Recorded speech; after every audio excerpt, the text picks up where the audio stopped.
makes you feel good about what you're doing and your ability to do it successfully.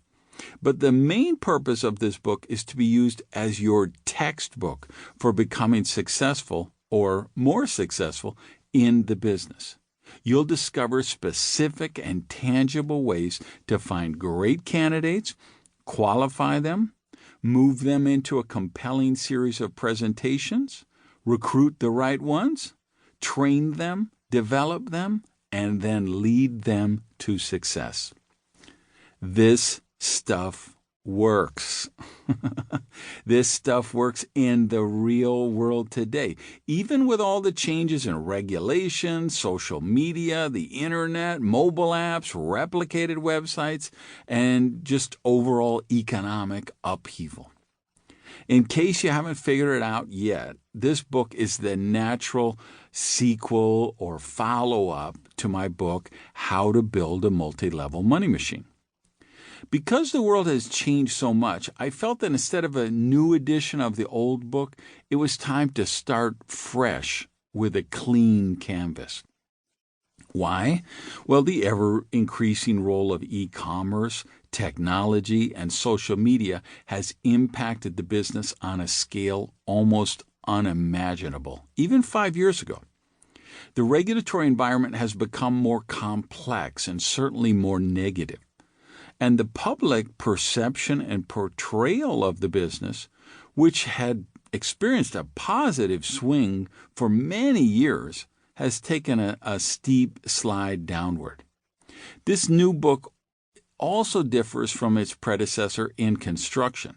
The original book took you through the process of starting and building your business exponentially. I told the print people that I wanted that to be a dog-eared textbook, right? Because it's broken down by chapters into necessary skill sets. So I wanted them to mark it up and scribble notes in the margin. But for this audio one, it's important as well. I want that you have kind of a workbook to go along with it. Open a Google Doc or a Word doc or just your journal or your notebook. As I'm doing this audio, I'm going to highlight some important things, and I'll mention them since we've got the benefit of having this audio book where I can talk directly to you. I'm going to point out some things that I might suggest. Hey, make sure you jot this down somewhere. Or, hey, make sure you work with your team on this. When you're ready to make your first presentation on stage, or you're confronted by the idea of calling a scary candidate or dealing with a renegade leader, you can come back to a specific chapter and get advice that you can immediately apply. Now, really important note, I've included 5 bonus chapters on high-level leadership.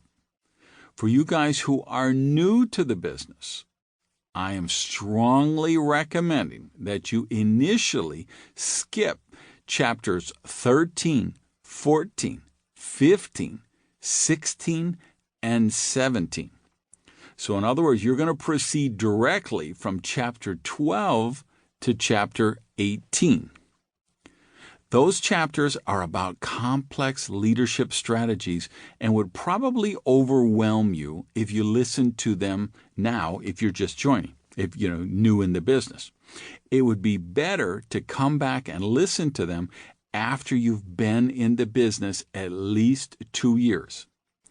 In the chapters before them, you'll discover how to spend your time productively, develop leaders, and most importantly, empower those leaders to develop new ones. You'll come to a clear understanding of a fundamental, profound truth about direct selling. You don't grow your group. You grow your people, and they grow your group. You'll find I'm not big on motivational cliches and weary, overused platitudes. I believe that if you can show people specifically how they can accomplish a desired goal, they will motivate themselves. This book is a GPS for leading your people to success. By the time you finish this book, you will have a realistic view of how wealth is created in the business, know the key components for developing true duplication, have